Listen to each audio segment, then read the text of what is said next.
Okay, I'm gonna sit down here and talk for a while. Maybe we should move it a little bit closer. So, welcome to my YouTube channel for the people who haven't been here before. Today I'm gonna talk about something that happened. As some of you have noticed, I've been away for a while, and now I'm back. So what happened was, actually I had this stupid hobby for a few years where I made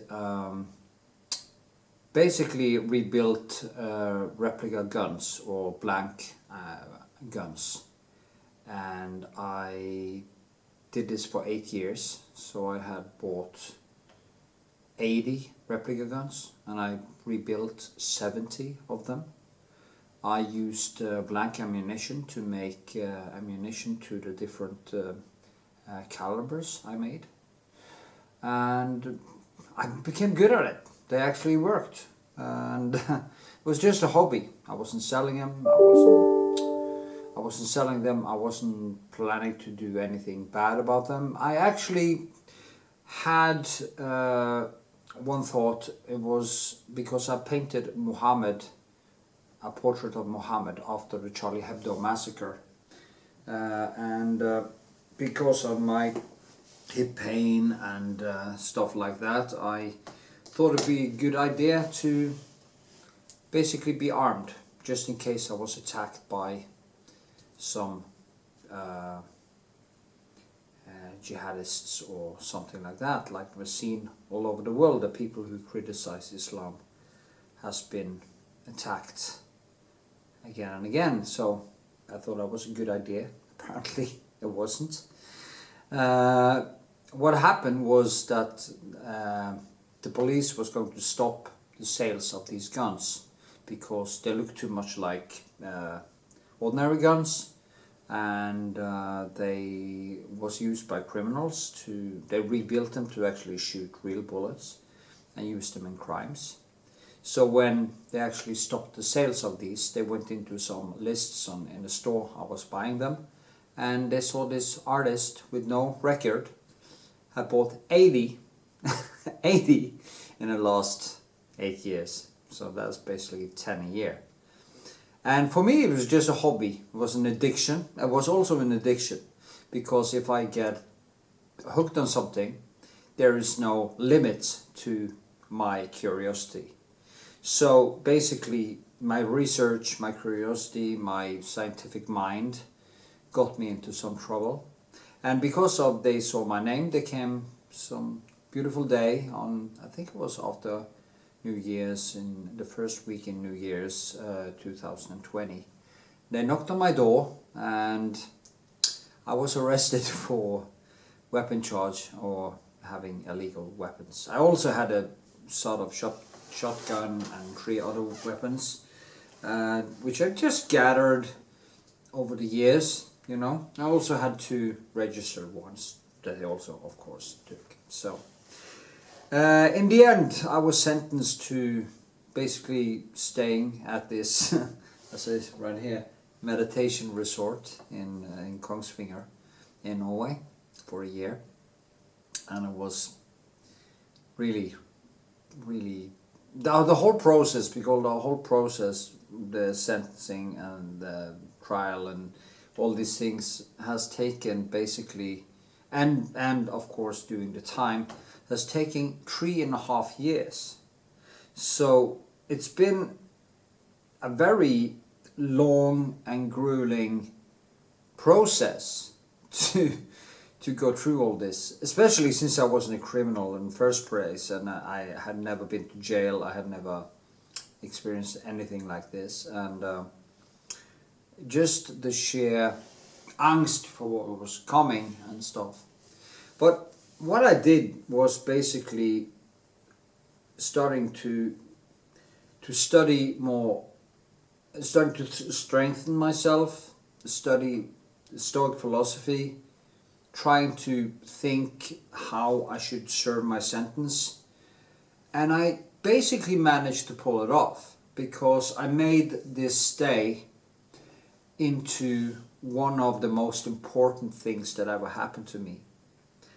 And on top of this, I went in there, and that was maybe the worst thing, because the half a year before I went in, there was some stuff with a girl, and I was really deeply in love, and it just went more and more sour, and I went into prison really, really, really heartbroken. And to be put in a room that was going 2 meters that way, 4 meters that way, with a bed over there and a bed there, you have to live with a person. And I did that for the first 4.5 months. I lived with 3 different people. And I was heartbroken. There wasn't much room for me time. And just dealing with, I remember looking out that window every day, because I was living in a room with actually a nice view. So, and thinking about this girl constantly, being sad with you know, I was basically on the verge of crying every second of the day. There was always something reminding me of this. So it kind of overshadowed the fact that I was in prison. And it wasn't really a prison, it's more like it's like an open, it's called, not open, but it's a low security prison, where you have a nice gym. I was working as a carpenter, a painter actually. These are the clothes I was wearing in the prison. You can see all the work I did. So we were red, like, it's quite funny. I took them with me and would have thrown them away anyway. But this was basically the t-shirt I wore for a year, and it's full of paint, full of memories, and it's so nice to have it. So I was working with that, and for once in my life I actually got some routine. I woke up 7:30 in the morning. I had some coffee, I put on the TV, I had some coffee, and I had a cold shower, and I went to, we have to kind of go to this Appellplatz, and be counted, because people were actually running away from there, because there were people from all over the world, and especially some people from Poland and stuff. Some people actually run away, so they counted us and stuff like that. So and it was easy to run away because it's just a fence and you can jump over it, and yeah, you know. So there was kind of this thing two times a day, and it's quite annoying actually. But then I went to work, and I used all my tools like fasting. I was eating right. I was saving money. We only got 79 kronor a day. It's like nothing. And I actually managed to save money because I only bought eggs, some cottage cheese and some stuff to just increase the nutritious diet. And I actually built a lot of muscle and lost a lot of fat, and I really got in good shape in there. And even people who knows me tell me, God man, you look taller. And it might be something, because you are put into a situation with a lot of kind of alpha males, and you got, for me, because I kind of attract some attention with my personality. It was funny because people always told me in there that I was crazy. I was the crazy one in the prison, and it's not because I'm crazy, but because I like conversation. I like deeper conversation. I can't handle just talk about sports and bullshit, you know. I like deep conversation, and it's probably my personality that it was a little bit different than other people. Actually, I had a woman I was talking to every 14 days, like a shrink. She was like a shrink, shrink thing, and she gave me a very nice compliment. She said to me that I had a remarkable capability of abstract thinking. And also because I went in there really, really heartbroken, I had to deal with a lot of stuff, so I had to go really deep and dig deep, really deep, to stay on top. And I did all the right things. I'm quite impressed actually by myself, because and then I couldn't have my paint in there, so in the end it wound up with I started drawing with a pencil, and I have been doing that for 25 years, so I was fumbling like crazy in the beginning, and gradually I became better and better and better. And in the end I also got in some water-based oil paint, so I could do some painting. After 4.5 months, so ish 5 months, I got my own room with a very nice view, and I actually painted some paintings from that view. I'm going to show you later in this video, also the drawings. So I got into this very nice routine. I was sitting every night I was sitting, you know, this was 223. Every night I was sitting there and I was writing in my diary. And I was crossing out every single day. Every single day I was crossing out. You can see here, out one day, and people couldn't understand why I did that, because it made the time go slower. But the point is that the sense of time in prison is very different from out here. It is like, it's very hard to explain actually how it works. It's almost like I see every second, and it goes slow and fast at the same time. And you got a lot of time to think, to reflect. And when I got my own room also, it became easier, because then I could really go deeper. And I remember when the last guy moved out, I just lay in when I got my own room, I just lay in my bed, and I was just crying because I had all this tied up emotions inside me, and finally I could just burst and get it out, and then I could start kind of doing all the healing that was necessary. And I have to say, Aina, that woman in the prison that I was talking to, really helped, and we had a very nice dialogue. And the good thing was that she had time. We maybe could sit for 1 or 2 hours just talking, and you go deeper and deeper and deeper, and in the end you start to see patterns in yourself, and you start to realize that, fuck, I have some real issues here.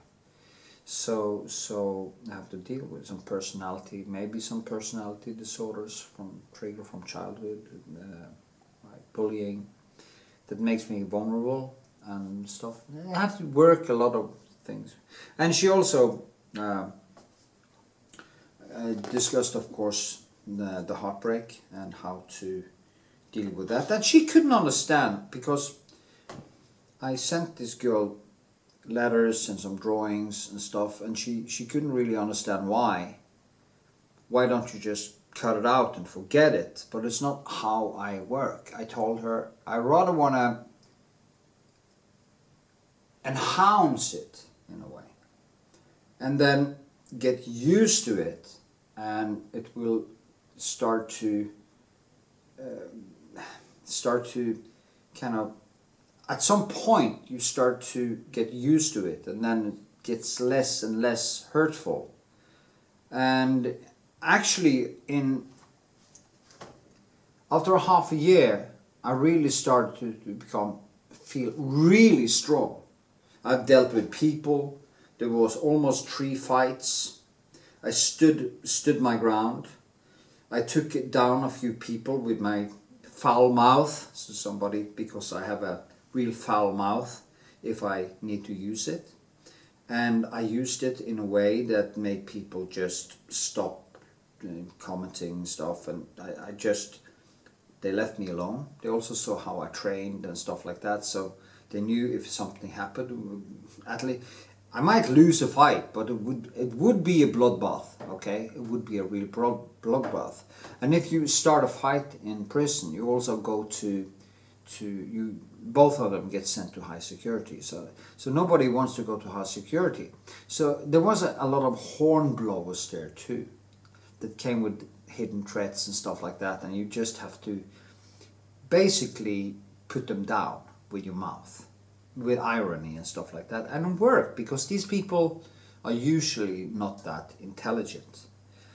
Some of them are bullies. I will say that 95% of people in there was good, and the guards also. There's only one guard I thought was a little bit off, but despite that, he was also okay. As I was joking, he was in love with it seemed like he was fallen in love with a certain group, and he needed attention from them all the time. I'm not going to say his name because, you know, some privacy is good. But even there was one guy, he had a 16 years, he had been to high security for 10 years or something like that. And he had actually killed his wife, cut her into pieces, and put her in the trunk of his car, and drove the car to EU control. And of course, this was probably done in some crazy rage thing and stuff. And he had been inside he had a 16-year sentence, and he was serving the last part before he went out. Because if you get 16 years in Norway, you only serve like 10. For murder, I think it's way too low, but it's not. I'm not the judge here. He was actually a nice guy, and it was kind of weird and a little bit crazy, but he was actually a nice guy. And I remember when he left, he said he gave me all his stuff.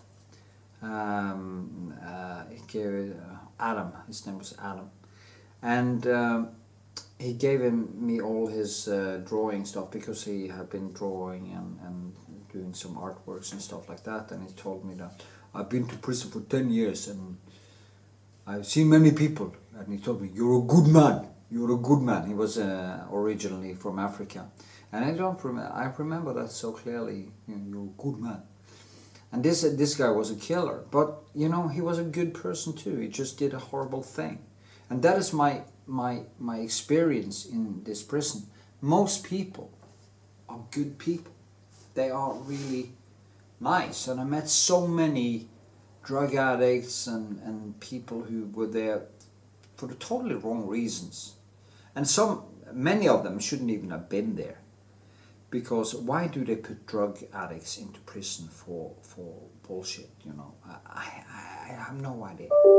There are so many things they should put people into prison for, and the misdemeanors and bullshit. Even my sentence, I think, was way too high, because the other people who have done more than me, that has way less sentences. So in Norway, the system is flawed, because what sentence you get is up to what judge you have, what advocate you have, and so many things that comes into play that you can't really call it the justice system.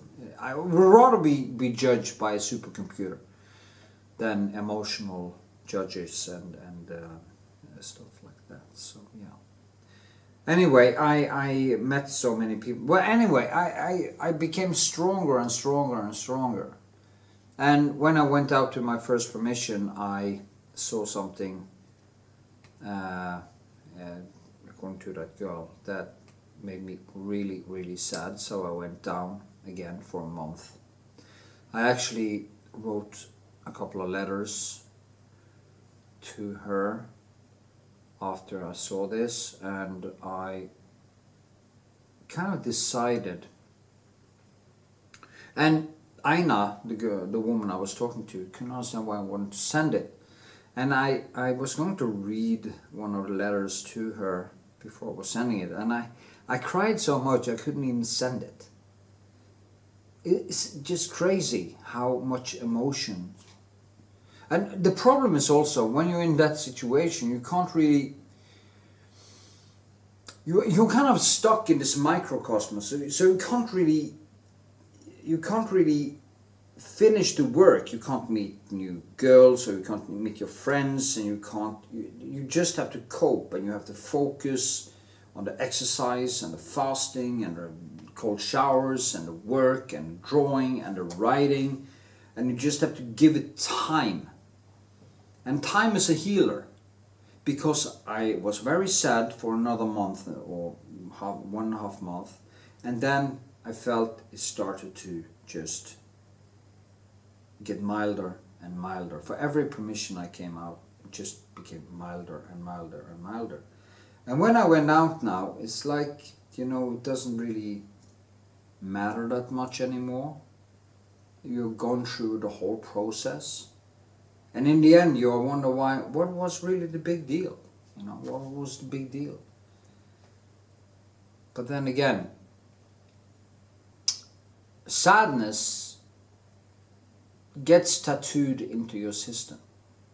And this thing was on top of all the other things, all the stress with the sentencing and the trial and the arrest and all these things, and then this came on top. So it was a rough ride, but in hindsight, I'm very glad that came on top, because as Marcus Aurelius says, take everything the universe throws at you as a learning experience.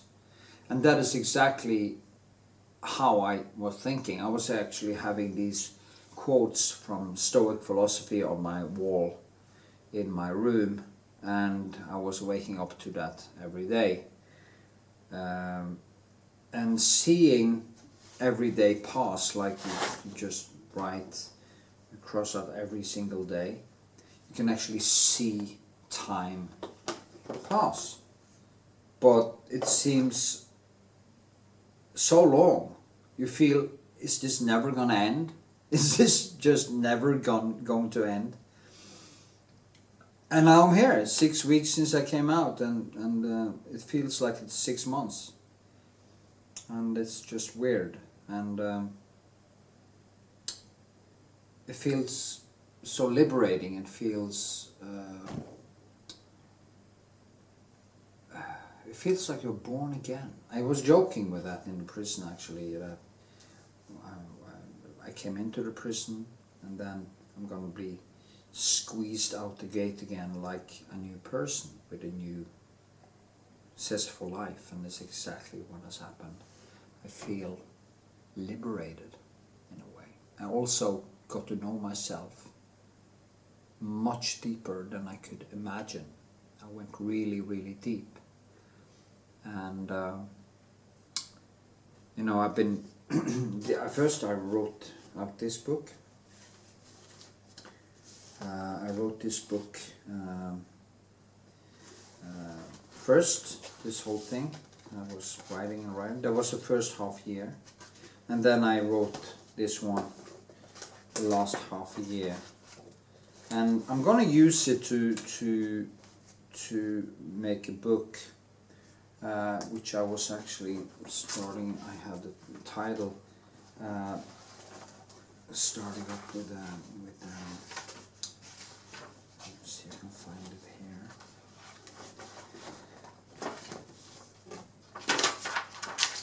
I know this is probably boring to listen to for most people, but I wanted to make this video anyway. Yeah, I call it my a prison biography. My shortest, longest year.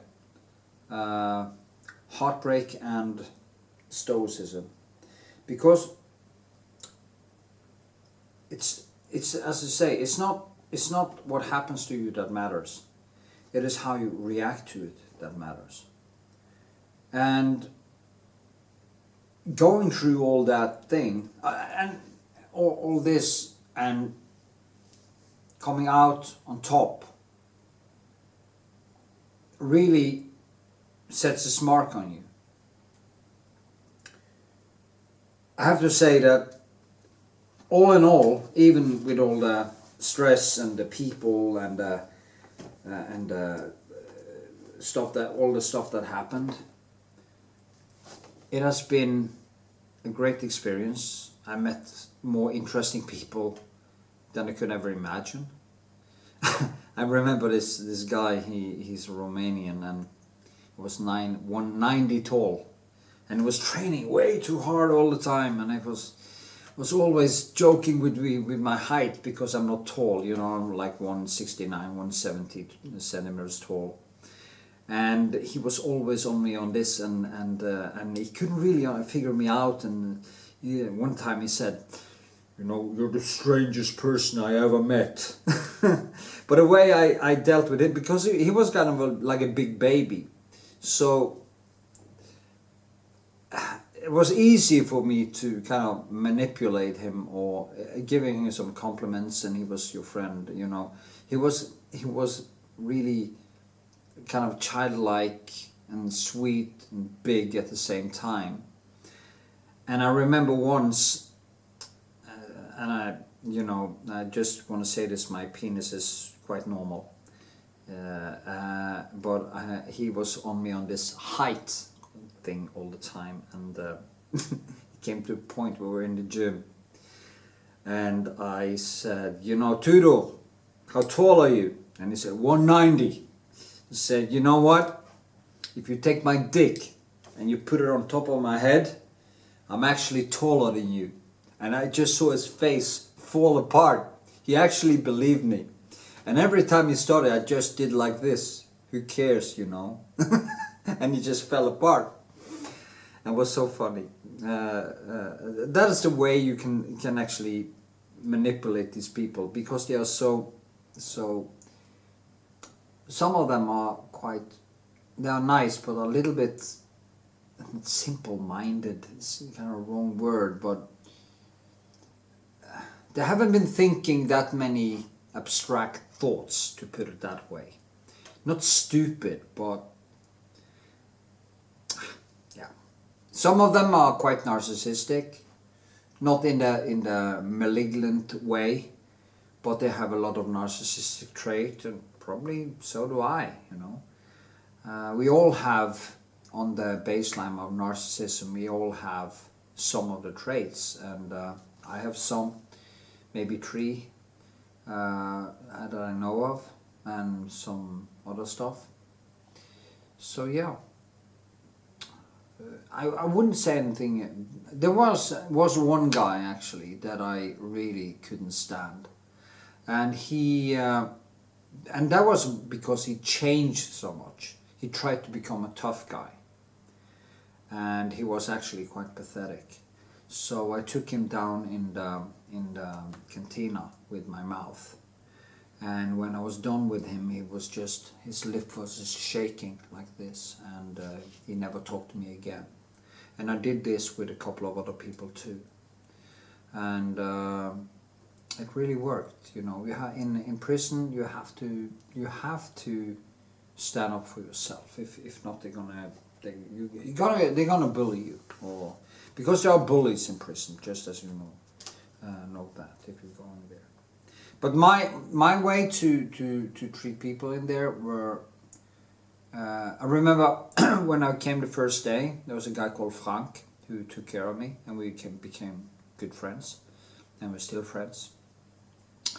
And the way I was with other people who came, new people, was I said hello to them. I guided them a little bit in what they could do and not do. And I because when you stay there or a year, you become kind of a veteran there, because it's a low security prison, and people usually don't stay that long.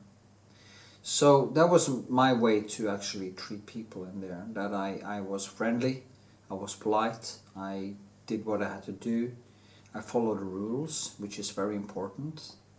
Now I can see that actually a half hour gone already. I followed the rules, and I got a lot of credit for it. I can tell you in that next segment now, which is, we can start immediately actually. So yeah, segment 2, and that is about how to, you know, when you're there, you have to follow rules. And I like to work. So what I did was actually, I was working in the carpenter store, and I was doing, one time I was actually doing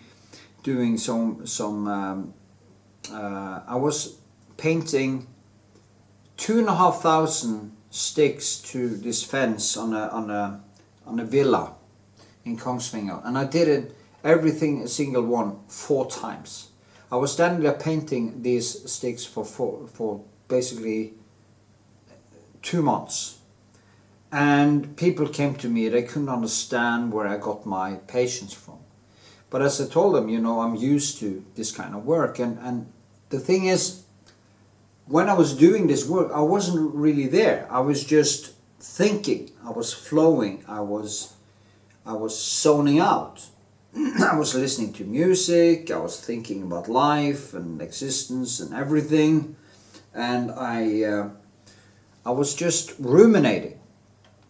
Of course, I had a lot of sadness, stuff like that but it was really a good thing, because they could give me any job that was where I had to repeat things. I was cutting out stuff, I was painting, and I became the painter, basically the painter in the place. And because I did such a good, probably because I was actually following the rules, I was stealing a lot of coffee and stuff like that, which isn't legal, but so they called me the coffee thief. But in the end, you are in the prison. You are not actually allowed to bring anything from the carpenter's shop, or carpenter's where we make stuff. But I filled up my room with drawing boards. I made myself stuffily. And in the end, I kept my room tidy. It was nice, it was clean, which is very important. We got a report. But I didn't touch my stuff.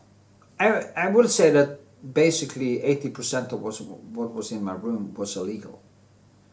But since I followed the rules and I had my stuff, my drawings and my paintings and stuff like that, they let me keep it. And I have to say, I told them when I was leaving that I really appreciated that, because they could have removed everything. And nobody did. They just basically, when I got my own room, they just ignored it. And I'm thankful for that. So that is why I could sit there and draw all my drawings and stuff like that. So yeah, it worked out, and I made drawings for a lot of money actually, which I can actually now sell in exhibitions and stuff. And I guess that is not legal also to do in prison, to produce anything of value that you bring out. But you know, how to set a price on anything is quite difficult, because a drawing isn't really worth anything before you actually sell it. So yeah, I'm gonna show you all my artwork in different segments. I'm just gonna try to you know, I do this spontaneous when I talk. I kind of wrote down some notes and stuff, but I kind of just like to let things flow. I'm starting to wonder if it's something I have forgotten. I think that the sense of time, I could go back to the sense of time, which is just weird. And if you see 1 year in that prison, if you see this 1 year as a kind of a microcosm for your life, 1 year of a human life, if you have an average lifespan, which is 80 something, 1 year is more than 1% of a lifetime. And that is quite absurd, because this year went it was like I came in and then I went out. And I do remember, luckily I was writing every day, almost every day anyway, especially the last half year, because all the sorrow and you know, there's not a page in this isn't in some form mentioned. I also wrote, I sent her letters, and I also wrote in here, I have a lot of letters that I never sent, and I decided to just, when I had something, to just write letters that I didn't send, because I sent so much anyway. And actually the woman I was talking to in the prison, she didn't want me to send it, but as I told her, I need to. The last one I didn't even finish because I had lost my motivation. There wasn't anything more to say. But the point is that I didn't want to hide from emotions, and that is very important when it comes to me, because it can be anything.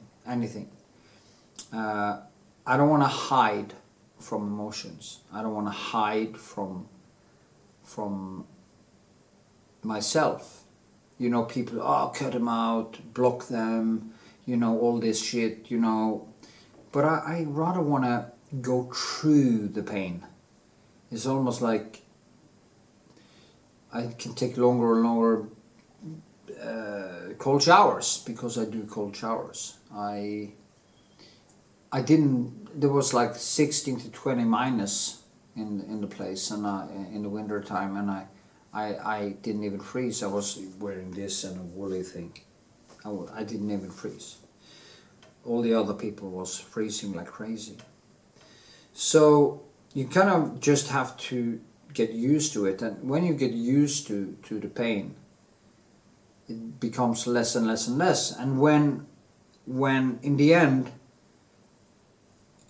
you feel that it kind of just dissolves, and when you don't, it doesn't matter anymore.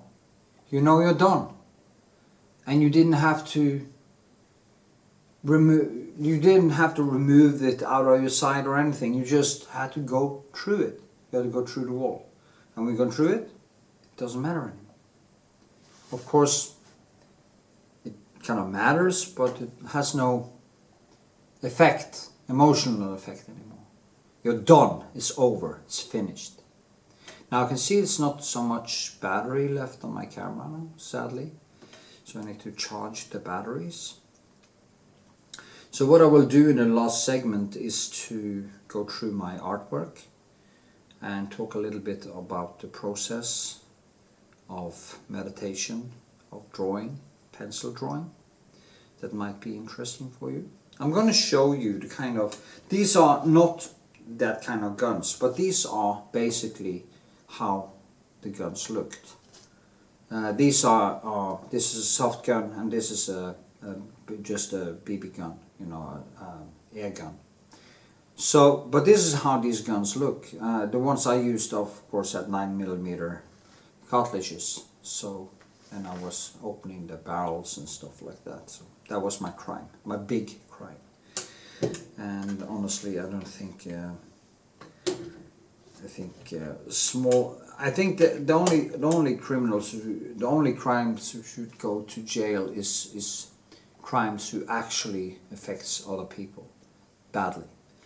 I mean, so many people would say, well, economic things or small things or fights or whatever, things that it really isn't that important. So anyway, yeah, but I think I'm gonna charge the batteries on my camera and do another segment. It wasn't actually gonna be this long, this video, but now becoming this long because, I mean, it was a year of my life. But it was also the most interesting life or year in my life. And going through the whole process, you just come out of it so strong, you know, you just yeah, now it just feels great. and I'm gonna start writing my prison memoir and my human condition project. I'm gonna finish a lot of unfinished business and just start living again, and it feels great. Anyway, I'm going to do another segment with my art and stuff, so see you then. Yay!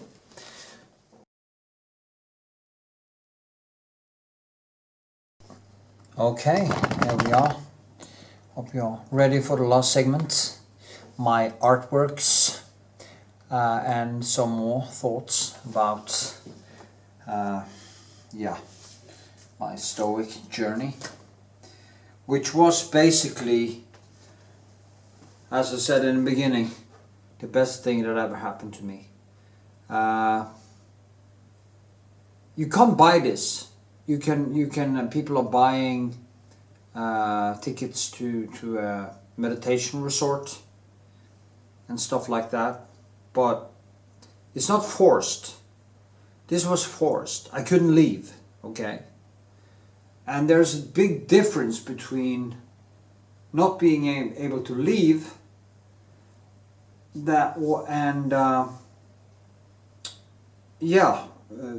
basically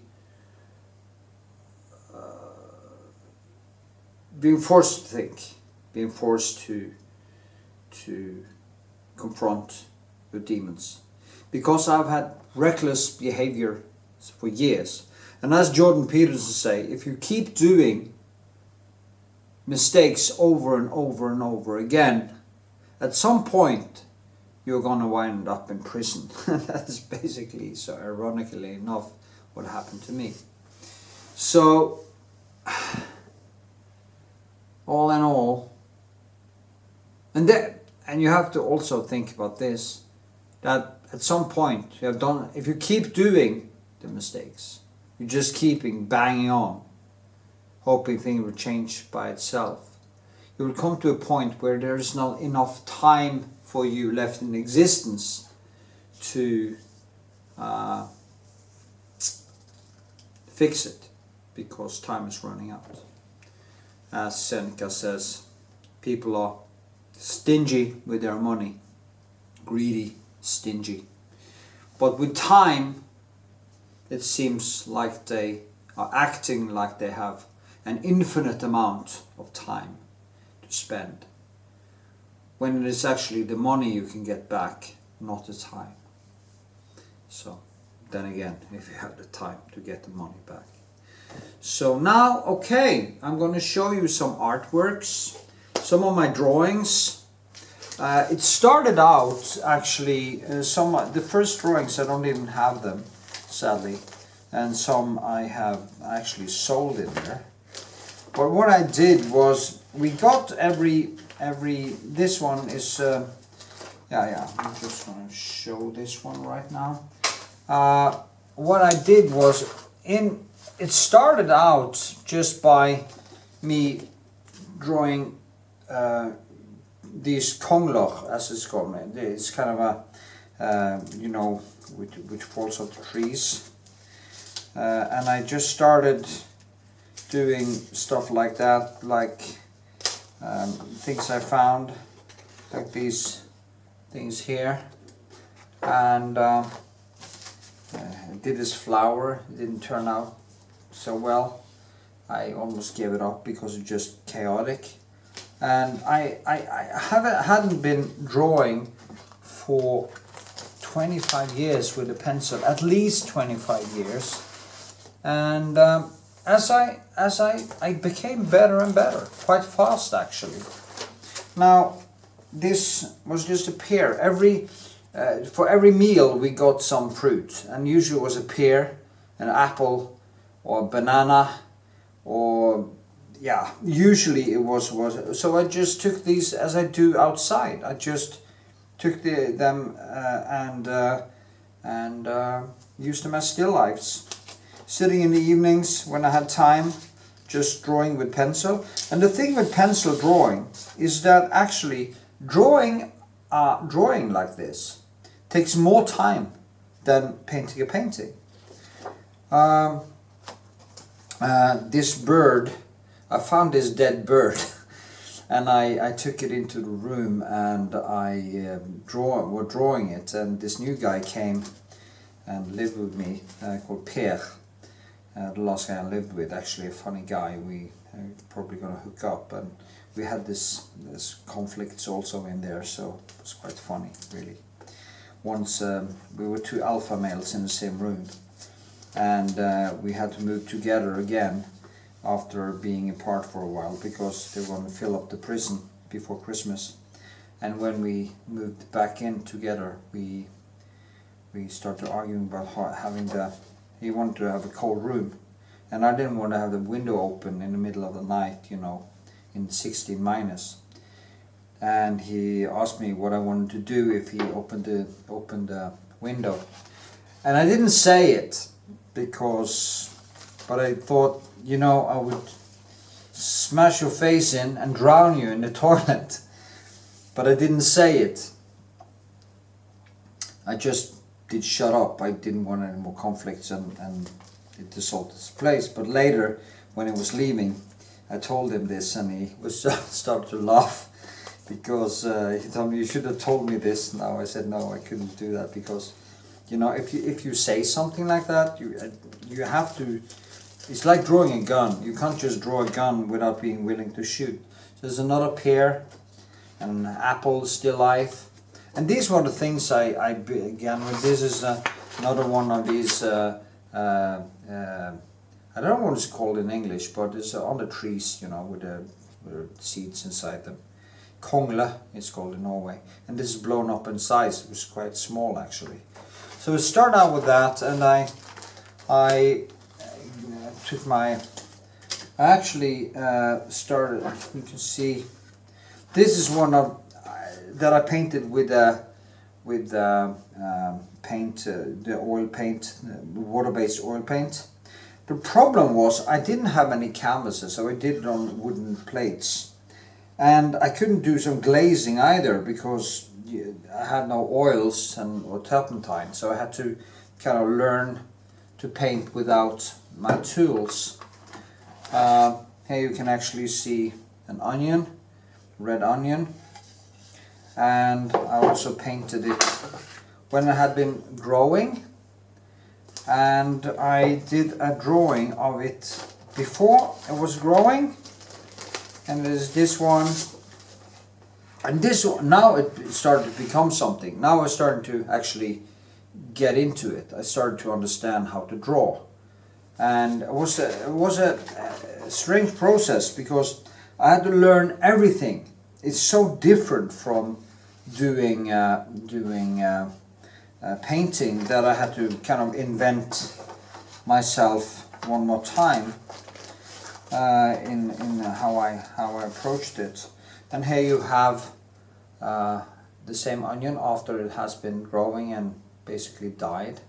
It took a lot of time making these. I also actually sold some tree drawings to that pear guy that I had lived with, and I haven't gotten any photos of them yet, but it's also very nice drawings. This was an apple. I couldn't get the shape right, so I almost gave it up. I don't know if I'm ever gonna sell this, but you never know. There's something that I didn't. And then I did some. First I did some. I started doing bigger stuff, and I did one drawing with a pencil of my daughter in Gran Canaria. It's called a cloud. I also have done a sketch with the paint of it, 50.50 centimeters. I also have a huge painting of the same motive that I'm working on in my studio.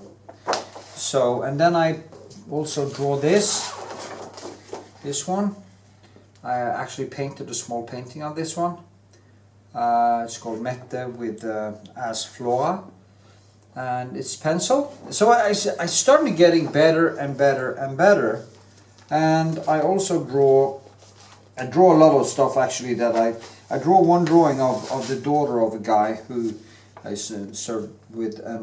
This one is of course from the pearl earring, and I'm actually doing a painting of this, but I also decided to make a pencil drawing. So I think it turned out quite nice. I'm going to photograph them. I have a segment in this video where I show you the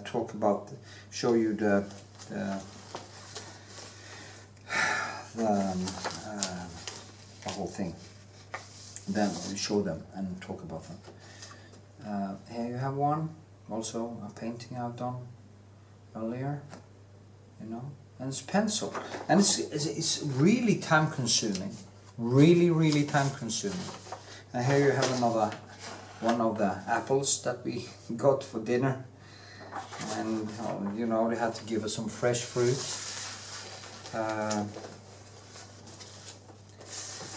Here you have another one of these, and there's this portrait which I was really struggling with. I've been actually drawing it several times, so I've been struggling like crazy with this one because I just couldn't get it right, and I get so neurotic when it comes to my drawings and stuff. Here's, yeah, this one, I haven't opened it. So I didn't have any fixative or anything like that, so I couldn't really do layers. I gave up doing charcoal because I didn't have the fixative and stuff, so I couldn't really make many layers. So I decided to go with pencil instead, and I'm glad I did, because now I'm inspired to do. I want to get some. I'm really going to do way more of this, because it's such a giving process. This one is also from that movie, but I never finished it because I had to learn how to do it, and I used too much hard gravure, and the nuance in the original photo isn't that good. I made some sketches of prisoners. This guy, his name was Lars. Just a half-hour sketch, or 3/4, maybe 45-minute sketch. But his eyes, when he looked at you, it was like you got nervous by him looking at you, because he had so much hard experiences in life, but he was such a sweet guy. And I actually draw a very nice drawing of his daughter, so he could give for Christmas. And that drawing is actually one of the best drawings I've done. So I hope he actually get in touch so I can do some take photos of it.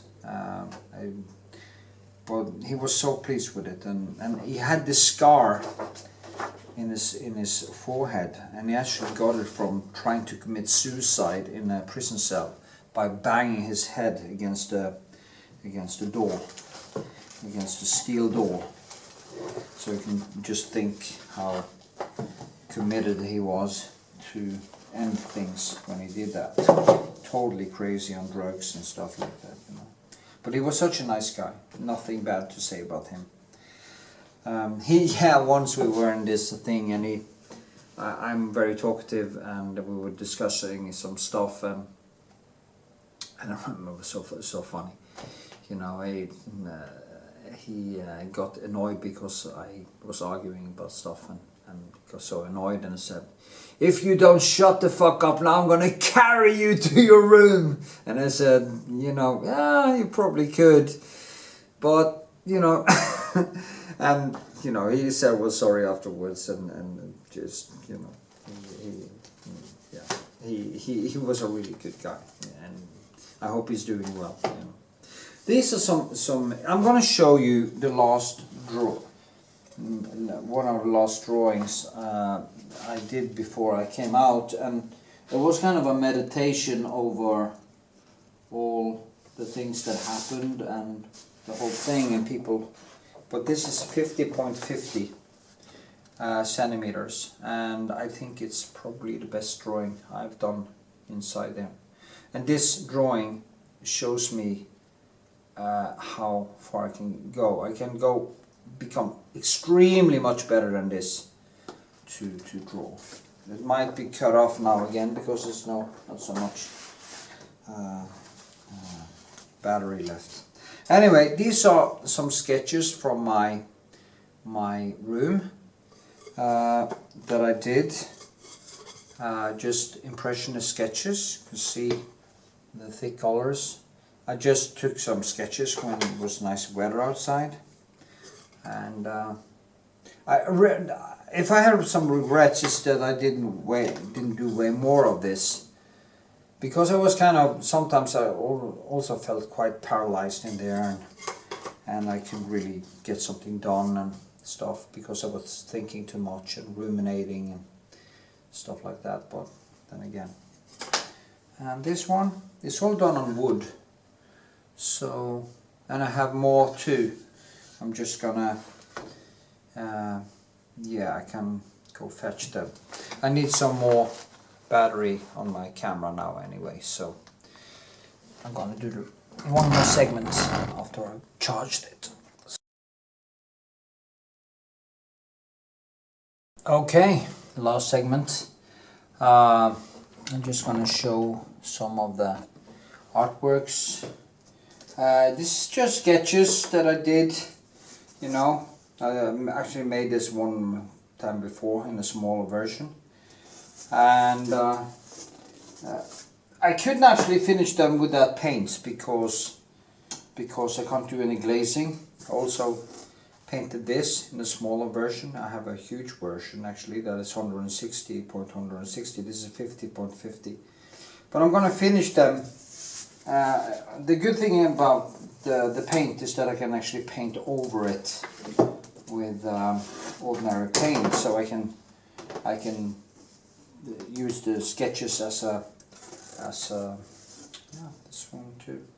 I did more landscapes in this painting because I didn't have that much time, and when I look over all my artworks I've done, and also all the things that I don't have here, which is a lot actually, because I did some portraits and I did some stuff in prison. This is actually from Freedom Tower in New York.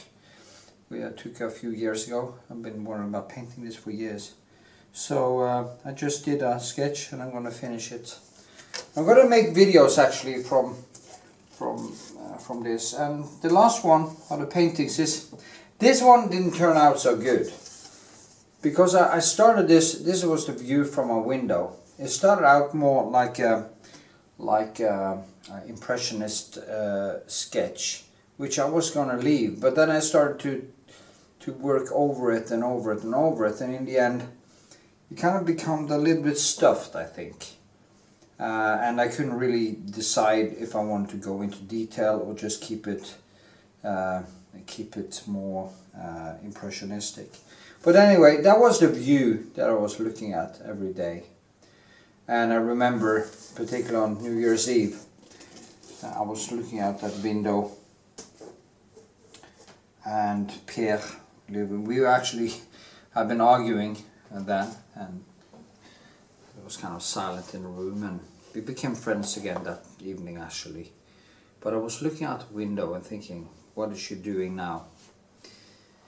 And it was maybe one of the most trying times in prison, New Year's Eve. Christmas was nice. It was a lot of good food and fun and stuff. Yeah.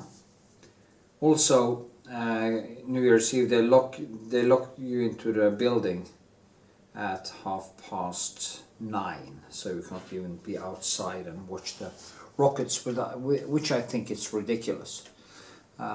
So, but then again, yeah. Now I want to just go at the end here, go through a little bit of thoughts about the way I was thinking in the prison.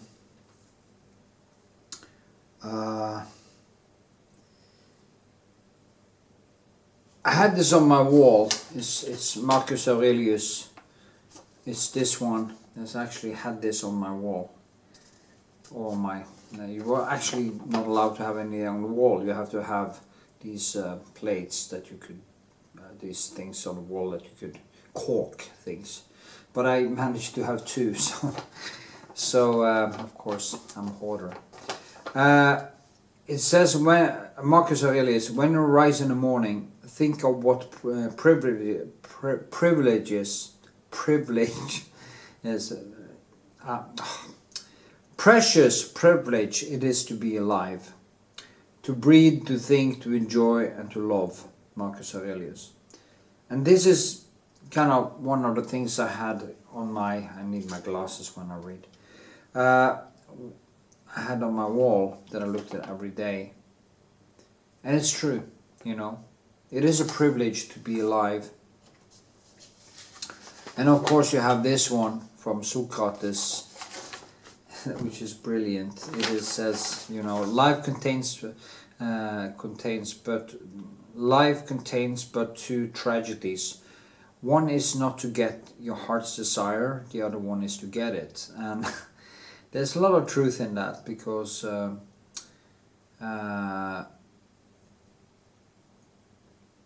there are good things comes from the bad things. I think the best things comes when you have been, as they say, after rain there is sun. After the storm there is some silence and some reflection. And yeah, and that's basically how I feel now. I feel kind of happy. There's good things happening in my life, and we'll see how it turns out, you know. So, and of course of Seneca, who says here, it's a picture of Einstein, no comparison of course, but there is no genius without a touch of madness. And you know, all the stuff that led me to prison is basically the things that led me there. It's curiosity and my scientific mind, my quest for knowledge, my hypomania, my ADHD, and a little bit of touch of bipolar disorder, which is not like I go into deep depression for weeks or something. It's just that my psyche goes up and down very much during the day. That is also why it's so dangerous for for me to fall in love, because every feeling burns extremely bright in me. So even falling in love, like drugs or like alcohol or whatever, things I stay away from, because not altogether, of course, when it comes to drink some wine once in a while, and I haven't taken some MDMA a couple of times, and I just it feels good.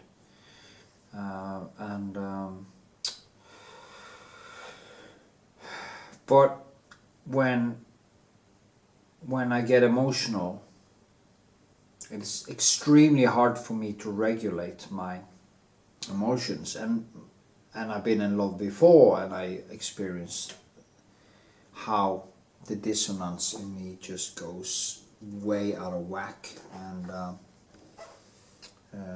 it becomes an obsession. And that is why it's so funny to sit now after over a year, and think, how strange. Something that was so extremely painful now is just a kind of is there a mice over there in that corner? You know. And that is how life is, you know. You just do the right thing, and you just have to walk away. So, and there was one thing.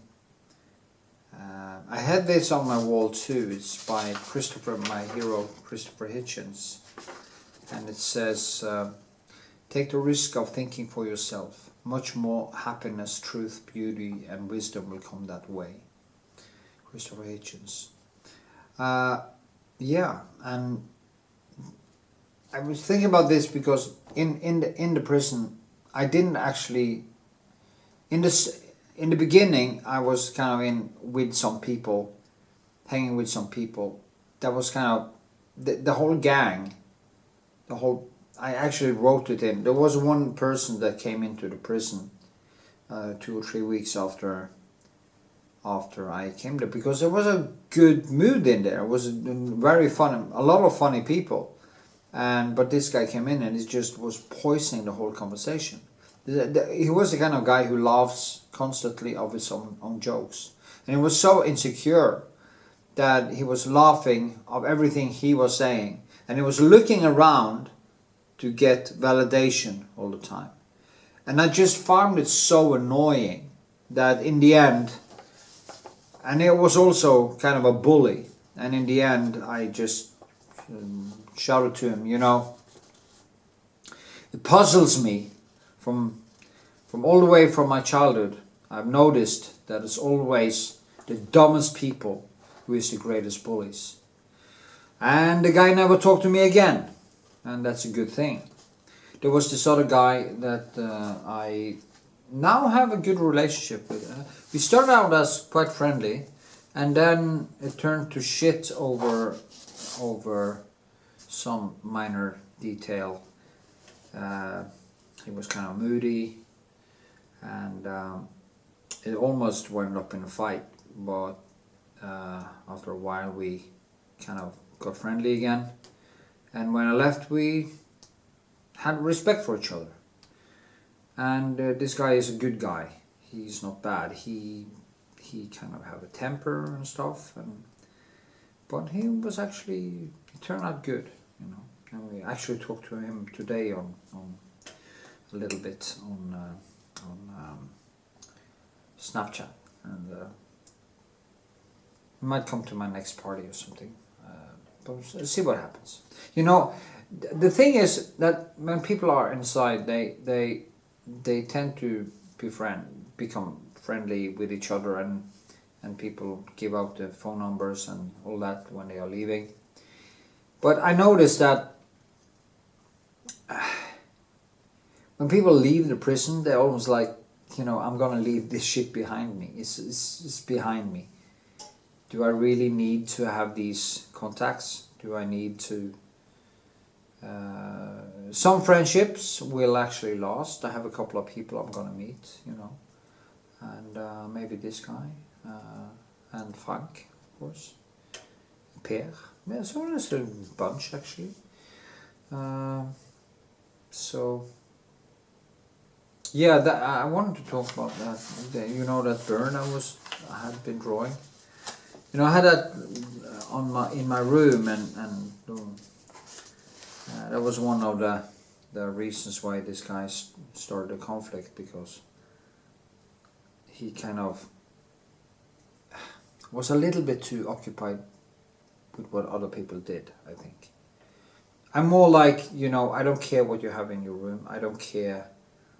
And I had this bird in my fridge for a few days when I was drawing it, and the guy I lived with, Per, didn't mind, and this guy just went on a rampage because of that. Maybe it was just a pretext to get something to get angry about, and yeah, he almost wound up in a fight about that bullshit. And what you have to do, as I say, you have to just stand your ground. I had one bad foot, but I've been, it's not easy. I think they understood that it's not easy. It wouldn't be easy to take me down, because I'm not the kind of person who will bend. It's like, this is Sparta. You might be able to beat me, but I'm not going to move an inch. And that is what you have to do in there. You don't take a step back. And now me and him respect each other. I'm pretty sure we do, and that's a good thing, because he's actually a good guy. What I had on my wall was also this one by Seneca. It says, "The greatest remedy for anger is delay. And a lot of things would have been different if I were able to live up to this, because it's really hard. The first time we broke up, I broke up with her because she had done some stuff I didn't appreciate and think she had promised not to do. But I think I maybe overreacted back then, but it probably would have dissolved into nothing anyway. But you know, and you can sit and think about things you have said to other people. You can think about things you do, and you can think, what if? It's like the movie The Big Kahuna, where he says, when you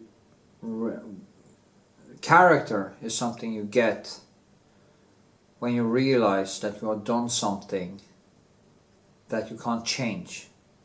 You can't do anything about it. It is done, it's over, and you just have to carry it with you like a scar. And despite me going through a lot of stuff with the arrest and the trials and the heartache and the of course I didn't know what I was going to. Despite all the all the scars that now is healing, I feel it was really worth it. It was worth every second of it. A half a year wouldn't have been enough, because after half a year you came and you went. And the second time I got sad after the first permission, because in prison Norway we get permission. We get to, after a few months, you get to go out of the prison every month for a day or two, and kind of just saw for every permission the amount of pain was residing, and I saw things that I reacted to, but it became less and less and less and less. So you just build down the pain in a very natural way. It's like a death. If somebody dies, first it's really hurts. Hurts like hell. And then after a while it subsides and it becomes more elusive. You don't forget it. You don't forget the pain. You don't forget the good things. You don't forget stuff. But it's kind of more put into context. It gets normalized. And that was actually what I was after. Normalizing and getting to know myself. Finding depth. Finding rooms. Finding connections that I didn't even know existed. And as my shrink said in prison, that the difference between me when I came in and when I was out was like two different entities. It was just, this guy was in chaos, this guy is calm, focused, and knows himself. A little shaken up and scarred up and stuff, but you know, still alive and kicking and ready for the future, for a great future. So where I will do everything right. Because of my reckless behaviors, I know what to avoid. I know how to spot when I get addicted to something.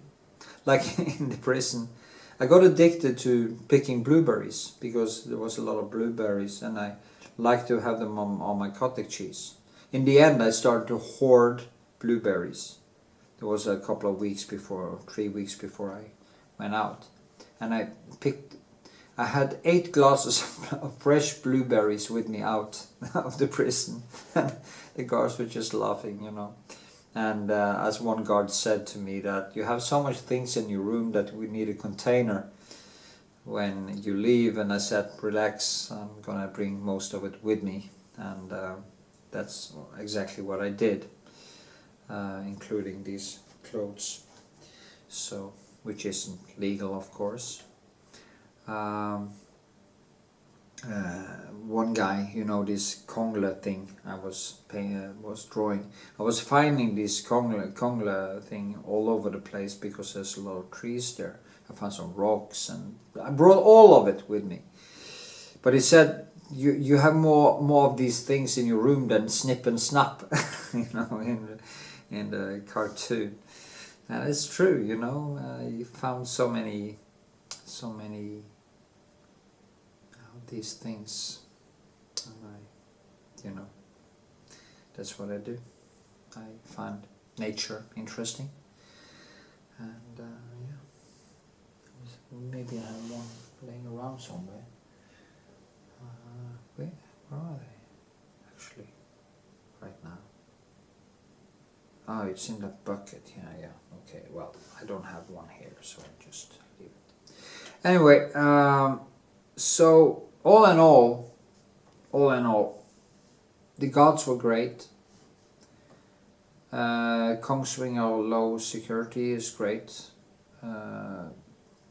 Everyone, most of the inmates, well, very nice people. Some assholes who were there, some bullies. Like this one Polish guy who was 32 or something, and kind of, you know, well trained and been doing some boxing, and he screamed to me, "I can take you easily." And I just said, you know, I really do hope so, I said to him, because if you lose to a 55-year-old man with one functioning foot, you will never get over it. And he just didn't understand my response. And I also said, you know, it's like, well, you shouldn't be too sure, because even an angry raccoon with one foot can be really dangerous. So, and he came with some lux and fish to me a few days later, and we squared up. So yeah, you just have to use your mouth and your basically intelligence to take down people like that. And he was also like a big toddler, you know, tough guy, always so tough. Oh, the way I walk, and it's kind of annoying, you know. They're like children, some of them, and you also learn how to avoid these people.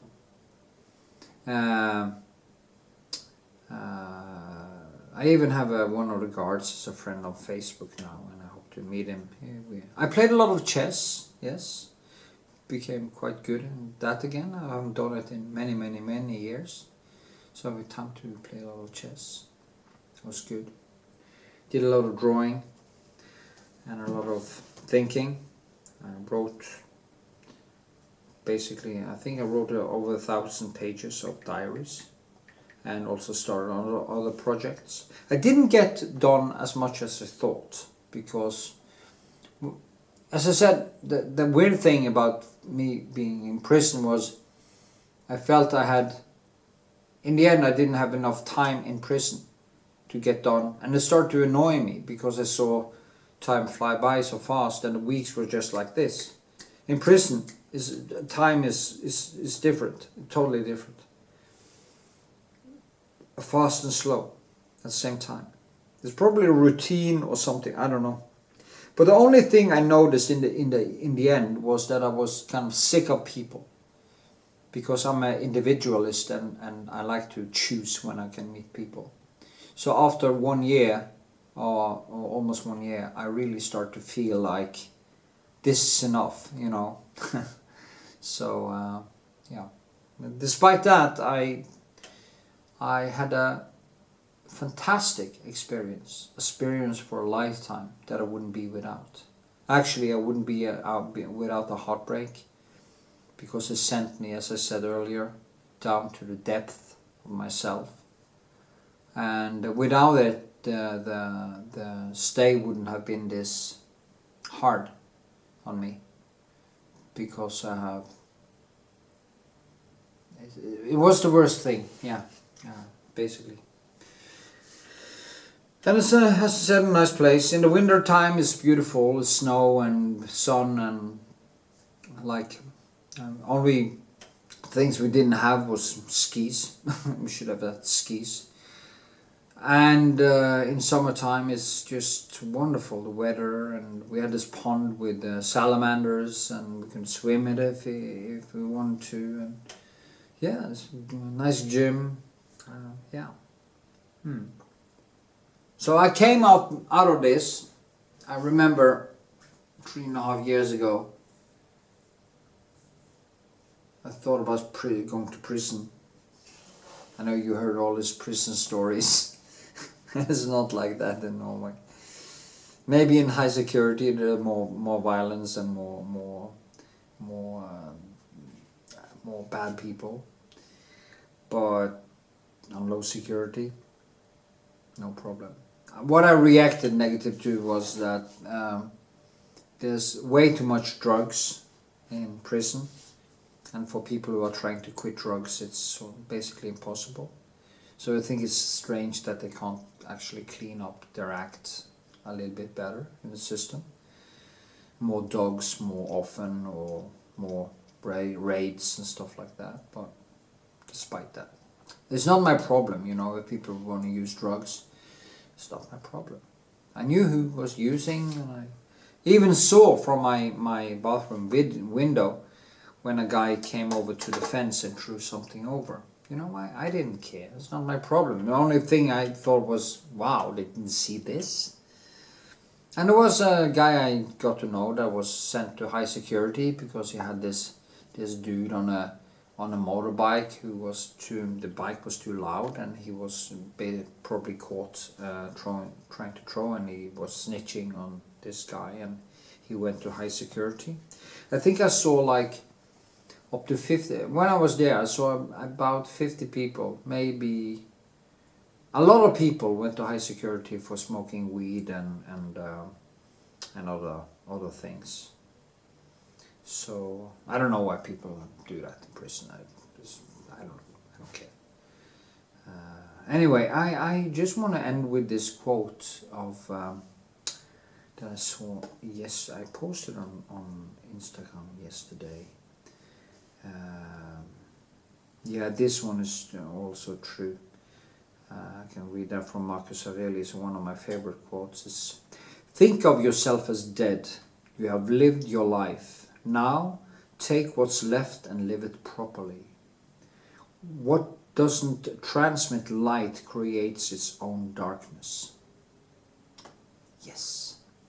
So be aware what kind of people you let into your life. Be aware what type of relationships you go into, and don't be naive, but also don't be close-minded, because good things can come to you when you least expect it. So yeah. There was another quote too that I saw. It's probably gone by now because it was a story. No, I heard this one, yeah. And this one is probably one of the most important. Here is a rule for remember. Here is a rule to remember in the future. When anything tempts you to feel bitter, not this bitter, not this is fortune, but to bear this worldly is good.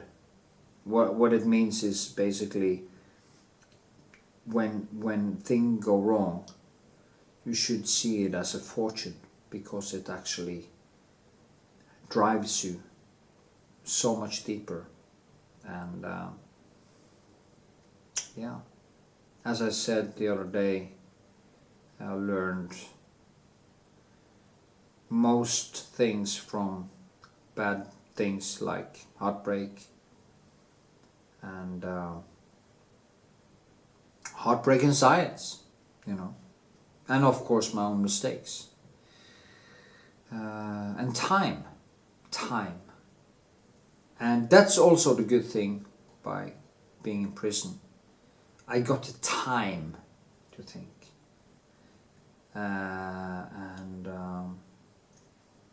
Yeah, that was a good thing. So with this, I beg you a fine farewell. I hope that you can actually, since my YouTube channel is now demonetized, I have to rebuild it again. So what I need you to do is to watch my videos, even if you don't watch them, you just put them on. I need you to smash the like button. And if you want to support my work and my channel with $1 or $5 or whatever, there's a link to Patreon on my channel. So please go to Patreon and sign up for $1 or $5 or whatever. And I will actually help you learn to paint if you want me to. At least for $5 and up. I will do that. For one, I will answer questions, easy questions and stuff. So anyway, with this, I beg you a fine farewell from Norway. And most of you probably never got to the end of this video anyway. But I just needed to tell the story of how it was for me being a prisoner in Norway. And as I say, it was great. Okay, finally we got to the end of this video, and here I'm going to show you some of my artworks. This is a drawing of my ex actually, and it was one of the last drawings I did in prison, and it was a good thing because I meditated over all the things, the grief and all the things that happened, and I kind of got it more and more out of my system. It was a very good thing. I also went very deep because when you also, it means something to you, it actually becomes more real. I also did a lot of small drawings, like 25x25 of this onion. I made a few of them, 10 or 15 or something altogether. Also some other figure drawings and some paintings and stuff like that. I'm going to show you. This is one of my daughter in Gran Canaria. It's called a cloud. I actually also painted a smaller sketch of this 50.50, which is coming up soon in the prison. So here you see it. I couldn't actually finish it because it was with water-based oil paint, so I couldn't do all the glazing and stuff like that. But besides that, it was a really good way to keep up with the brushwork and stuff like that. So yeah, and also I painted some small still lifes. Usually it was from fruit or some other stuff. I also, yeah, did. You see here, it's a little bit different hue and brushwork because I can't do any glazing, but it was a good process anyway. It was a good meditation for me in the evenings and stuff to do my own work. And they let me do all my work, so that was a good thing. Here you can actually see one of the guns that brought me into jail. And here's another one that I made. You can see the cartilages. Now, I hope you can go to Patreon and support me with $1 or $5, and I will actually help you evolve your painting. If not, give a thumbs up, leave a comment, and watch my videos because I'm trying to get my YouTube channel started up again. Thank you.